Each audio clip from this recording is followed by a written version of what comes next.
Bom dia, turma! Hoje a gente vai verificar a Física 3, tá? A gente vai, na verdade, fazer uma revisão sobre a Física 3, começando pelo termo eletrização. No caso, para você começar com a eletrização, você precisa relembrar a estrutura do átomo. O átomo é dividido em núcleo, que tem as duas partículas nêutrons e prótons, lembrando que os prótons são as partículas positivas, e ao seu redor você tem várias camadas, que constituem a famosa eletrosfera. A eletrosfera contém elétrons, que são as partículas negativas. Esse daqui é o modelo mais simples e ao lado eu coloquei o modelo atômico de Bohr, em que você tem o núcleo bem ao centro aqui em roxo e você tem os elétrons ao redor nessas órbitas que a gente chama de órbitas elípticas, tá? E aqui a primeira coisa que você vai verificar da matéria seria a carga elétrica. A carga elétrica é simbolizada pela letra Q, não confunda com Q de calorimetria, que seria a quantidade de calor sensível ou latente. Esse Q aqui é carga elétrica. Carga elétrica ela é medida pelo produto entre o número de elétrons ou prótons vezes o E. Esse E é chamado de carga elementar. É o valor de um próton positivo ou um elétron negativo de 1,6 vezes 10 a menos 19 Coulomb. Lembrando que carga elétrica é medida em Czão, que a gente chama, ou Coulomb, tudo com letras minúsculas. Se você não quiser usar essa fórmula, você pode simplesmente utilizar o triângulo. O triângulo é bem fácil, você vai cobrindo a letra que eu vou te pedir e aí você tem uma fórmula nova. Se eu te pedir carga elétrica, você cobre a letra Q, que conta que você vai fazer um produto de N vezes E. Se eu te pedir o número de prótons ou o número de elétrons, você cobre o N, que conta que você vai fazer Q dividido pela carga elementar, e assim por diante. Eu coloquei dois exemplos para vocês verem a diferença, tá? Vamos ficar no primeiro exemplo, em que eu peço para você determinar a carga elétrica formada por 4,8 vezes 10 a 21 elétrons. E eu te dei a carga elementar em módulo, tá? 1,6 vezes 10 a menos 19 Coulomb. Se eu estou te pedindo a carga elétrica, eu estou te pedindo o valor do Q. E eu te dei o número de elétrons, ou seja, eu te dei o N. Então, a carga elétrica eu sei que é o produto de N vezes E. Então, Q é igual ao N, que é 4,8 vezes 10 a 21, vezes o E. Só que, como eu mencionei elétrons, eu vou pegar o valor do E negativo. Menos 1,6 vezes 10 elevado a menos 19. Fazendo o produto apenas do 4,8 e do menos 1,6, você tem o valor de menos 7,68. E agora, os expoentes você é obrigado a somar, que no caso vão se tornar uma subtração. 21 menos 19, você vai ter o expoente positivo de 2 Coulomb. Você pode parar por aqui, ou você pode desfazer essa base 10, voltando a vírgula para a sua direita. Então, essa é a primeira resposta, mas se você quiser desfazer, vai ficar negativo de 768 Coulomb. Essa fórmula aqui você utiliza dessa maneira para calcular a carga elétrica. Agora, o seu segundo exemplo, ele é bem diferente do primeiro. O segundo exemplo, ele menciona que um corpo possui excesso de prótons, que constituem uma carga elétrica de 8,64 vezes 10 a quinta Coulomb. Pede para você determinar o número de prótons dessa carga. Ele quer o número de prótons, ou seja, ele quer o valor do N, não mais o valor do Q. O que foi fornecido para você no seu enunciado.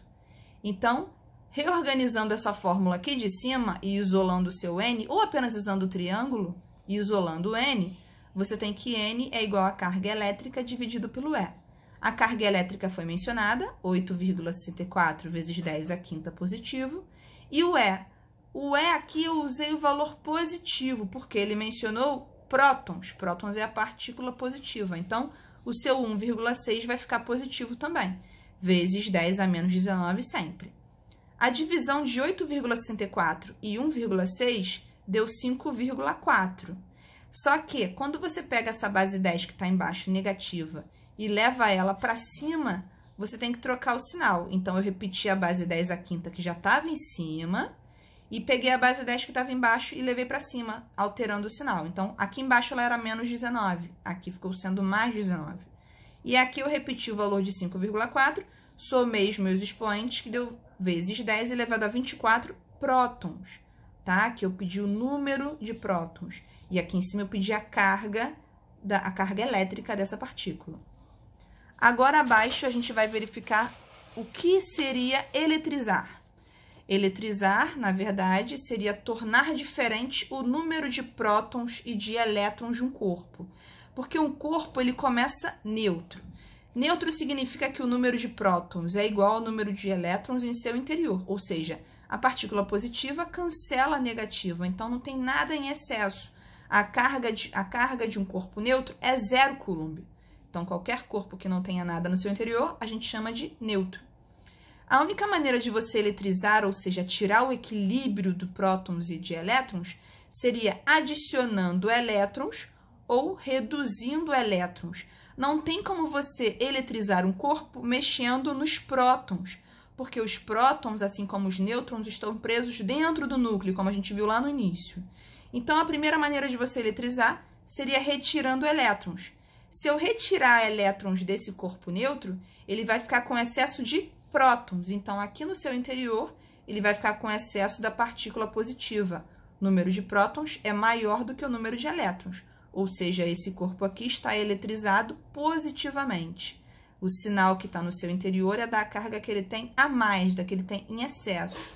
E a segunda maneira de você eletrizar um corpo neutro seria adicionando elétrons. Se um corpo está com o número de prótons igual ao número de elétrons e você cede elétrons para ele, ele, obviamente, vai ficar com excesso de elétrons no seu interior. Então, o número de elétrons é maior do que o número de prótons. Quando ocorre o aumento de elétrons, ele vai ficar eletrizado negativamente, ou seja, esse sinal de menos diz que no seu interior ele tem mais elétrons do que prótons. E lembrando que cargas de sinais contrários se atraem e cargas de sinais iguais se repelem. Isso daqui vai ser muito importante para os nossos próximos tópicos. O primeiro tópico que a gente vai ter agora seriam os processos de eletrização. Como eu faço para tirar o equilíbrio de um corpo? Como eu faço para ele ficar eletrizado positivamente ou negativamente? A primeira maneira de fazer isso seria a por atrito. A por atrito, você tem um exemplo, 2 elementos. Um deles um condutor e o outro o isolante. Eu escolhi aqui uma barra de metal, que é um condutor. Os melhores condutores são os metais. Metal, ele é um condutor porque os condutores eles têm muita facilidade de perder elétrons. E a lã, como sendo um exemplo de isolante, tem muita dificuldade de perder elétrons. Ela tem tanta dificuldade que ela não perde, ela guarda os dela e ainda rouba dos outros. Então, quando a gente atrita um material condutor com um material isolante, a gente percebe que pegar uma flanela ou alguma coisa isolante e começar a lixar ou atritar com um metal, você vai perceber que esse metal aqui, que tem facilidade de perder elétrons, vai doar vários elétrons para a lã.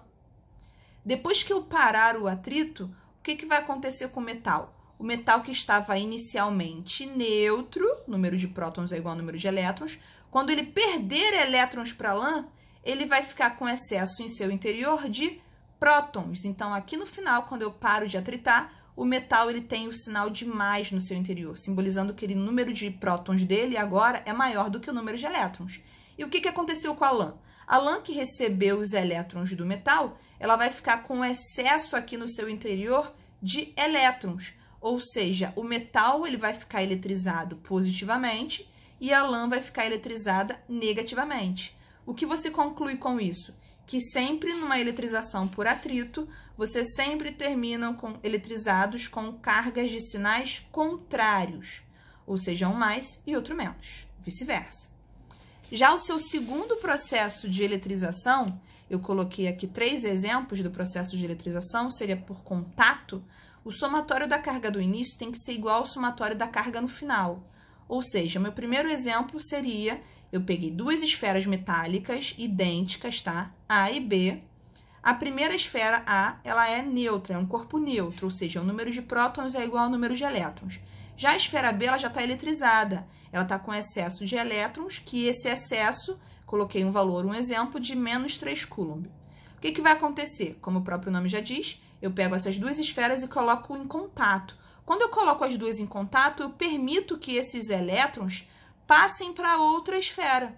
Então, os elétrons da esfera B, que estavam em excesso, que não tinham par para zerar, vão passar, não todos, tá? Vão passar alguns elétrons para a esfera A. Então, os elétrons da B vão entrar na esfera A. E o que vai acontecer? Quando eu separar as duas, a carga delas no final tem que ser igual à carga do início, ou seja, corpo neutro é zero, zero